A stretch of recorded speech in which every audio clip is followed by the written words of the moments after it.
সম্মানিত দর্শক ও শ্রোতাগণ, আসসালামু আলাইকুম।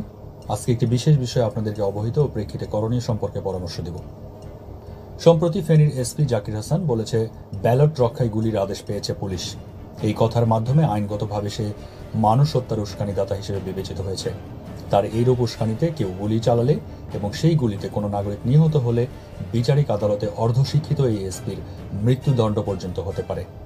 কেননা দেশের নাগরিকদের উপরে পুলিশের গুলি চালানোর বিষয়ে কোনো ক্ষেত্রে কি পরিস্থিতিতে কিভাবে গুলি চালাতে হবে তা আইন ও বিধিতে সুস্পষ্ট করে বর্ণনা করা হয়েছে, যা ঘটনাস্থল কর্তব্যরত পুলিশকে পরিবেশ পরিস্থিতি বিবেচনা করে সিদ্ধান্ত নিতে হয়।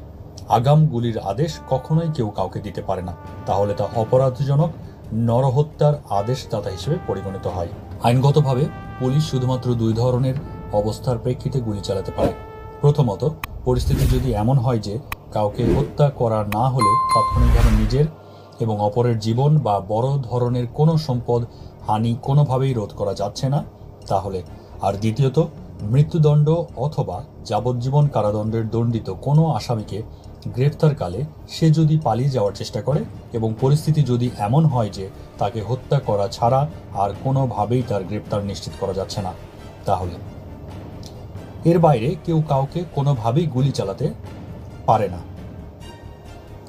তৎসত্ত্বেও পুলিশের সেই গুলিবর্ষণ যথার্থ ছিল কিনা পরবর্তীতে তা ম্যাজিস্ট্রেটের মাধ্যমে নিরূপণ করা হয়।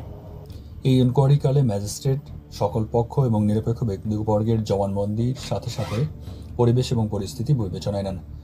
যদি তিনি এই গুলিবর্ষণকে যথার্থ নয় বলে মতামত প্রকাশ করেন, তখন গুলিবর্ষণকারী বা তার আদেশদানকারী অপরাধজনক নরহত্যার অপরাধী হয়ে যান।